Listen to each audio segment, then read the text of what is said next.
There are some soap characters that are completely underrated in Emmerdale, Coronation Street and EastEnders.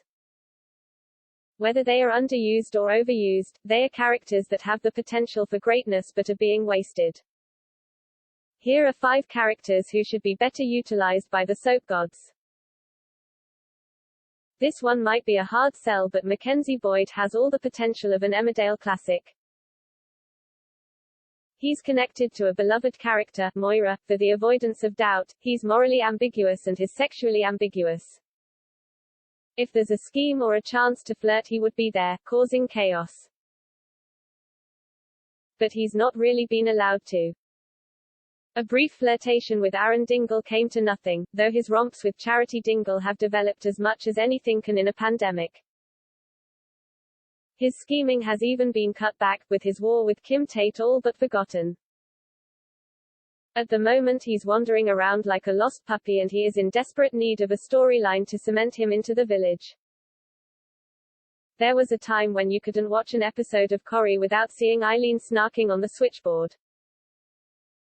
She has had a long-running and hysterical feud with Gail Platt for the past 20 years, not that you'd know it nowadays. Instead of brawling on the cobbles over their latest man, Eileen seems to be doing nothing of note. Turned into the matron of the boarding house of the street, Eileen commands an army of waifs and strays unwelcome elsewhere.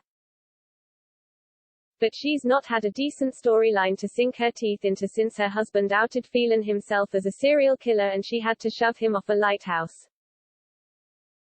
More recently she's been slinking around with funeral director George Shuttleworth, but she's worth so much more. There are some soap characters that you just know are going to be there for decades. They wander around, flitting between families and storylines, timeless as the soap itself.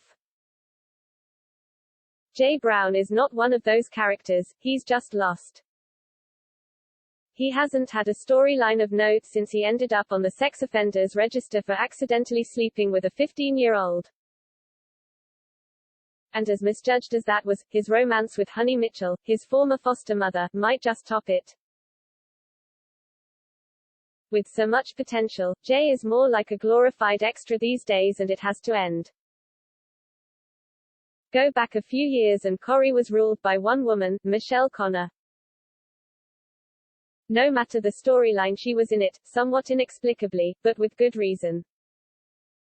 It has not rubbed off on her sort of son. Instead, Ryan has been reduced to mere decoration. A hunky pawn being moved about the board by more forceful, Red Annoying, Daisy, Alia etc. personalities. He's lacking agency, personality and most importantly a storyline of his own. Never has so much storyline been so wasted on character development. She's a former policewoman turned vicar, turned sort of murderer, turned potential policewoman again. Give her a storyline worthy of her talents, please. Harriet has sullied the church by romping in the vestry, and that was before she buried Malone in a shallow grave. For a while it was the only church in the country where the congregation kept rising. If she wasn't doing the dirty with Kane, then she was sullying the vestry with Will. And if neither of those were available, then her frock was flying off for Malone. Never mind a dog collar, Harriet needed a turnstile for most of the last decade. She is a phenomenally layered character played expertly by Catherine Dow Blyton, when she's allowed. Underused and underrated, Harriet needs to be at the forefront of Emmerdale where she belongs.